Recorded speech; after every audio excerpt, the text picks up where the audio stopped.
Sir నమస్కారం sir. నమస్తే అండి.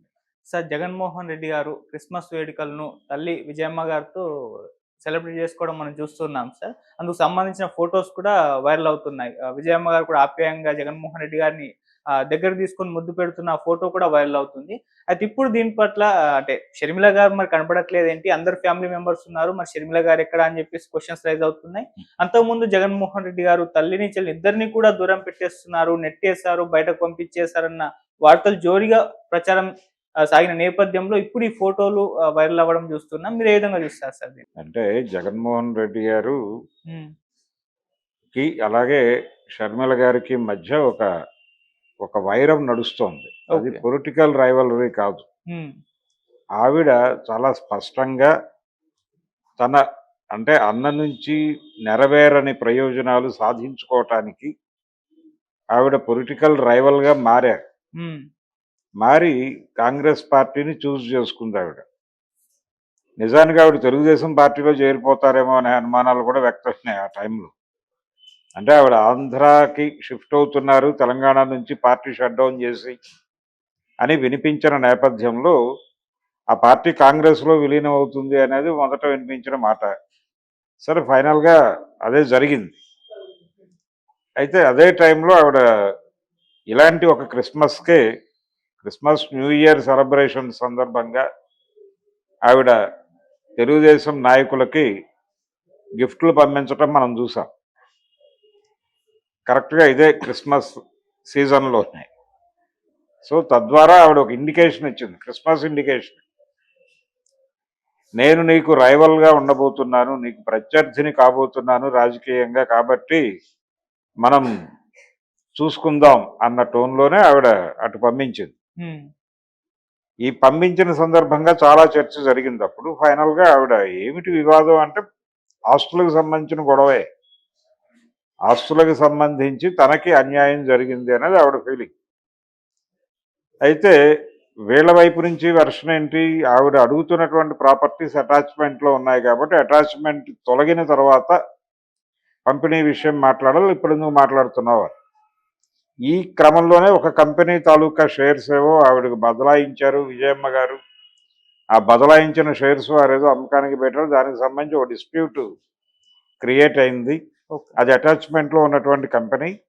దానికి సంబంధించిన లావాదేవీలు ఏమన్నా జరిగితే దానికి బాధ్యత జగన్మోహన్ రెడ్డి వహించాల్సి ఉంటుంది. కాబట్టి జగన్మోహన్ రెడ్డి బెయిల్ రద్దయ్యేటువంటి అవకాశం ఉంది. ఇది చట్టపరమైన ఉల్లంఘనగా భావించి బెయిల్ రద్దు చేస్తారు. అసలు దానికోసం ఇదంతా చేశారు వీళ్ళిద్దరూ తల్లి కూతుళ్ళు అనేటువంటి అభిప్రాయం కూడా షేర్ల అమ్మకాల సందర్భంగా వచ్చింది చర్చ. ఇలా ఫ్యామిలీలో ఒక వివాదము విభేదము నడుస్తోంది. ఆవిడ విమలారెడ్డి గారు చాలా సందర్భాల్లో మీడియా ముందుకు వచ్చి అమ్మాయి ఇది సరికాదు అనే పద్ధతిలో ఆవిడేదో చెప్పారు.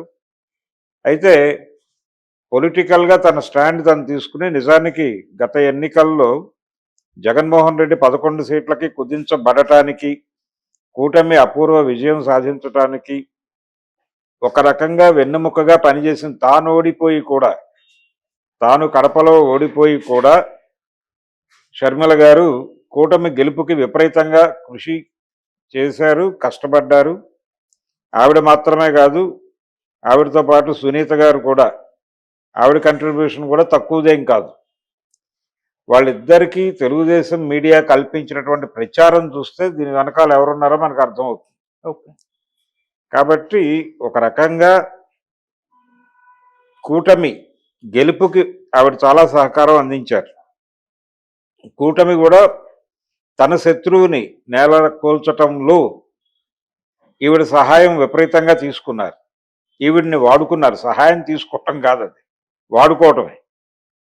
వాడుకుని అదేదో తరచూ ఒక మాట చెప్పేవాడు ఆయన, రాజశేఖర రెడ్డి గారు సభలో చంద్రబాబుని రెడిక్యూల్ చేయటానికి ఒక మాట వాడేవాడు.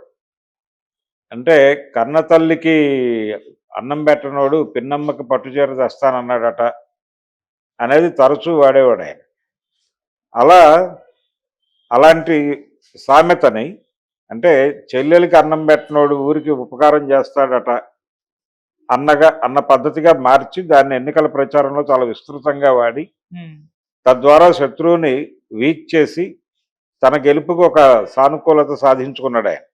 చంద్రబాబు గారు. సో ఇంత నేపథ్యం ఉంది వాళ్ళ మధ్య. తిరిగి అంటే క్రిస్మస్ కావచ్చు, మరొక వేడుక, ఇదే క్రిస్మస్ నుంచి మొదలైన గొడవే. కాబట్టి ఈ వేడుకలో షర్మిల గారు కనిపించకపోవడం అనేది విడ్డూరమేం కాదు. ఓకే. అయితే తల్లిగా ఆవిడకి ఇద్దరు పిల్లల క్షేమము ముఖ్యమే విజయమ్మ గారికి. అందుకని ఆవిడ మొదటి నుంచి కూడా స్టేటస్ కో అది మెయింటైన్ చేస్తూనే ఉంది. ఆవిడ ఎక్కడ అంటే కొన్ని సందర్భాల్లో ఆవిడ కూతురికి అనుకూలంగా ఉన్నట్టుగా కనిపించినప్పటికీ అదే సందర్భంలో కొడుకుకి కూడా ఆవిడ ఆ మార్జిన్ ఇస్తూనే వచ్చారు. నిజానికి తల్లిగా ఆవిడ చాలా నలిగిపోతూ ఉండుండొచ్చు.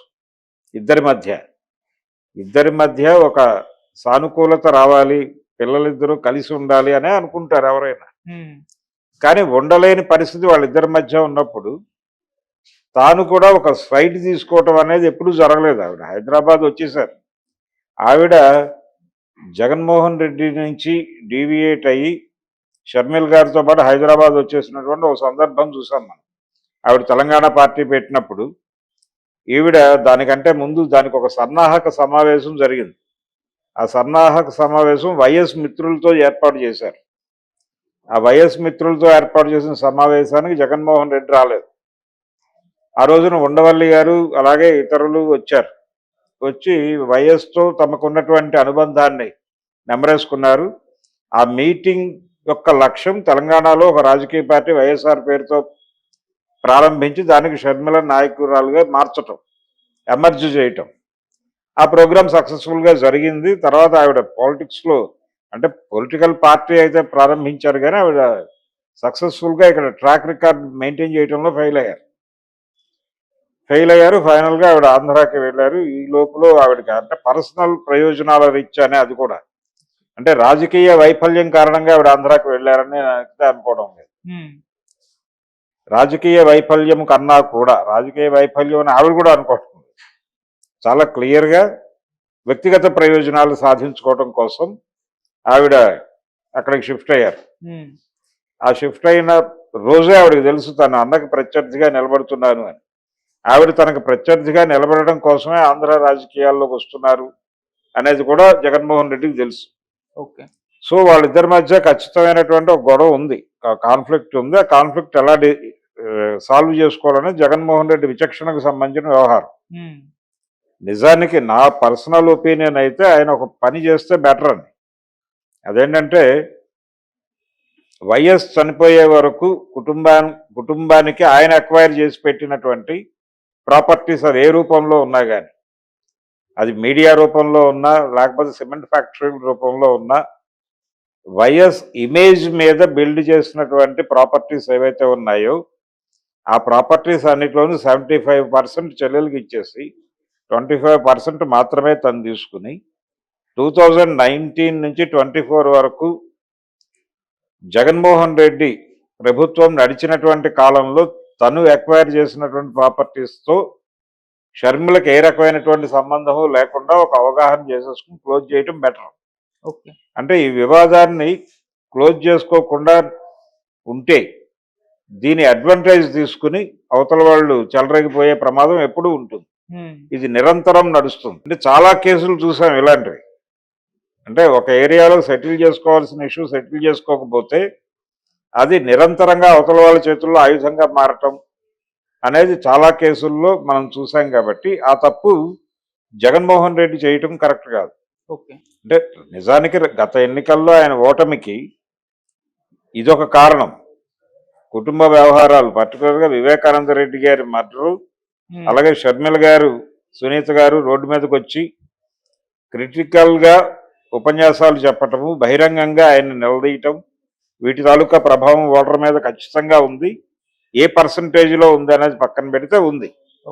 దీంతోపాటు ఆయన తన ఓట్ బ్యాంక్ని ఎక్స్పోజ్ చేసుకోవటం, అలాగే ఒక మాస్టర్ క్లాస్ని తన నుంచి దూరం అయ్యే వాతావరణం కల్పించటం, ఇవన్నీ లోపాలు ఉన్నాయి. 100 లోపాలు ఉన్నాయి ఆయన ఓటమికి. వీటన్నిటితో పాటు యాంత్రిక లోపం కూడా ఉంది. యాంత్రిక లోపం ఉంది, తాంత్రిక లోపం ఉంది. ఇవన్నీ కలగలిసినాయి. ఈ కలబోతలో షర్మిల, సునీత కూడా కీలక పాత్ర. అందుకని కొంచెం వాళ్ళతో ఆ లైన్ నడుస్తోంది ఇప్పటికి. అంటే ఎంత ఇదిగా ఉందంటే పరిస్థితి, తన కుమారుడి పెళ్లికి అన్నని పిలవడానికి ఆవిడ వెళ్ళటం అనేది ఒక జాతీయ సమస్యగా మారింది. టోటల్ మీడియా అటెన్షన్ అక్కడ పే చేసి ఏది ఈ 5G కిట్లు అన్ని పెట్టేసుకుని లైవ్ ఇచ్చేసి ప్రపంచం అంతా ఆవిడ లోపలికి వెళ్తారా, వెళితే ఎంతసేపు ఉంటారు, ఉంటే ఎవరితో మాట్లాడతారు, కార్డు ఇచ్చొస్తారా, కార్డు అక్కడ గుమ్మంలో పెట్టేసి వస్తారా దాకా క్యూరియాసిటీ బిల్డ్ చేశారు. ఫైనల్గా ఆవిడ వెళ్ళి అదే చేసి వచ్చింది. తిరిగి పెళ్లికి ఆయన వస్తాడా రాడా అనేది ఒక పెద్ద ఇష్యూ. అది మళ్ళీ జాతీయ సమస్య. ఆయన వచ్చాడు, వచ్చి అలా ఒక ఫోటో దిగేసి వెళ్ళిపోయాడు. ఈ లెవెల్లో వాళ్ళ రిలేషన్స్ ఉన్నాయి. ఏది ఒక మేజర్ ఈవెంట్కే వాళ్ళ రిలేషన్ అలా నాకు కనిపించింది. ప్రపంచం ముందు వాళ్ళే ప్రదర్శించారు ఇది మా మధ్య ఉన్నది అని. కాబట్టి ఇప్పుడు వాళ్ళని అన్నా చెల్లెళ్ళుగా కంటే కూడా రెండు శత్రు శిబిరాలు, అంటే పరస్పర విరుద్ధమైనటువంటి భావాలతో ఉన్నటువంటి రెండు శిబిరాలకి చెందినటువంటి వ్యక్తులుగా మాత్రమే చూడాలి. అలా ఆ కోణంలో చూస్తే క్లారిటీ వస్తుంది. ఆవిడ రాకపోవటం, ఆవిడ కనిపించకపోవటం చెప్పలేం. ఆవిడ విష్ చేయొచ్చు కూడా, అన్న నీకు క్రిస్మస్ శుభాకాంక్షలు అని ఆవిడ ఎక్కడని చెప్పుండొచ్చు కూడా, ఆయన చెప్పుండొచ్చు. అంటే రిలేషన్ని డిస్టర్బ్ చేసుకోవాలి అనేటువంటి మూడ్లో జగన్మోహన్ రెడ్డి ఉన్నాడా అనేది డౌటే. కాకపోతే కొన్ని విషయాల్లో చాలా రిజిడ్గా ఉంటున్నాడు, తను ఉండక్కర్లేదు. నిజానికి వాళ్ళ పార్టీలో అంతర్గతంగా ఉన్నటువంటి క్యాడర్లో ఉన్న అంతర్గత అభిప్రాయం ఏంటంటే, 4 గోడల మధ్య సెటిల్ కావాల్సినటువంటి వ్యవహారాన్ని, అంటే ఈ ప్రాపర్టీ వ్యవహారాన్ని సెటిల్ చేసుకొని ఉంటే ప్రాపర్గా ఆవిడ పార్టీకి ఇబ్బందికరంగా మారేది కాదు. అయితే ఆవిడ ఇష్యూని సెటిల్ చేసుకోకపోవడం వలన జరిగిన నష్టం అందరికీ జరిగింది. వాళ్ళ ఇంటి నష్టం ఇప్పుడు ఊరందరి నష్టంగా మారింది. ఆ రైట్ ఎవరిచ్చారు ఆయనకి, జగన్మోహన్ రెడ్డికి?